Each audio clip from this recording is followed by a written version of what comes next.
been nearly universally condemned. Genital mutilation has been condemned by the WHO, the United Nations Children's Fund, the United Nations Population Fund. According to the WHO, genital mutilation is recognized internationally as a violation of human rights. Genital mutilation is considered particularly egregious because, as the WHO notes, it is nearly always carried out on minors and is a violation of the rights of children. Most genital mutilation is not typically performed by force, but as WHO notes, that by social convention, social norm, the social pressure to conform, to do what others do and have been doing, as well as the need to be accepted socially and the fear of being rejected by the community.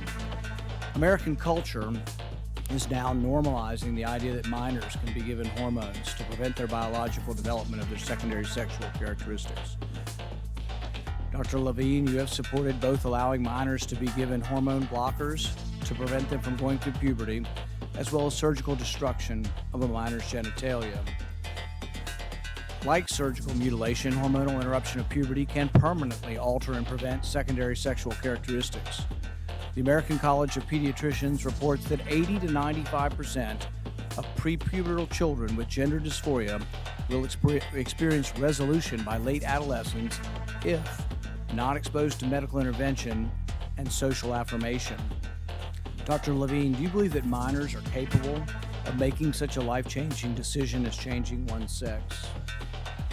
Well, Senator, thank you for your interest in this question. Transgender medicine is a very complex and nuanced field with robust research and standards of care that have been developed.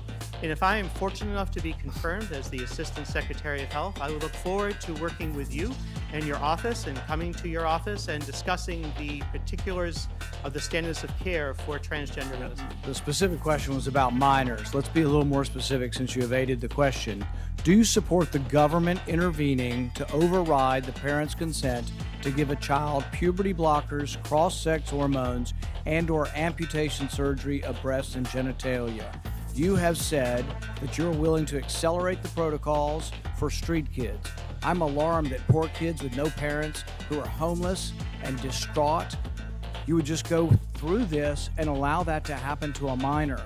I would hope that you would have compassion for Cabal, who's a 23-year-old girl who was confused with her identity. At 14, she read on the internet about something about transsexual. She thought, well, maybe that's what I am. She ended up getting these puberty blockers, cross-sex hormones. She had her breasts amputated. But here's what ultimately she says now. And this is a very insightful decision from someone who made a mistake, but was led to believe this was a good thing by the medical community. I made a brash decision as a teenager, as a lot of teenagers do, trying to find confidence and happiness, except now the rest of my life will be negatively affected, she said, adding that the medicalized gender transitioning was a very temporary, superficial fix for a very complex identity issue. What I'm alarmed at is that you're not willing to say absolutely minors shouldn't be making decisions to amputate their breast or to amputate their genitalia. For most of our history, we have believed that minors don't have full rights and that parents need to be involved. So I'm alarmed that you won't say with certainty that minors should not have the ability to make the decision to take hormones that will affect them for the rest of their life. Will you make a more firm decision on whether or not minors should be involved in these decisions?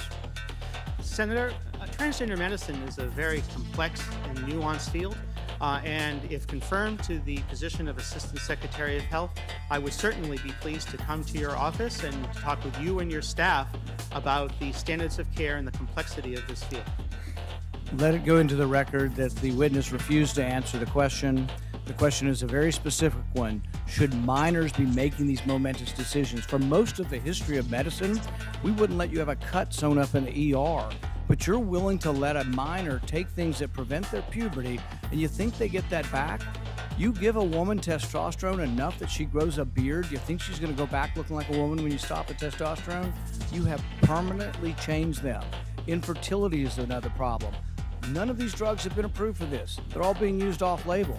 I find it ironic that the left that went nuts over hydroxychloroquine being used possibly for COVID are not alarmed that these hormones are being used off-label. There's no long-term studies.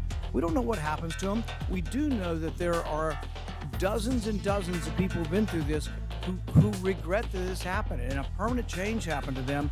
And, you know, if you've ever been around children, 14-year-olds can't make this decision. In the gender dysphoria clinic in England, 10% of the kids are between the ages of 3 and 10. We should be outraged that someone's talking to a 3-year-old about changing their sex.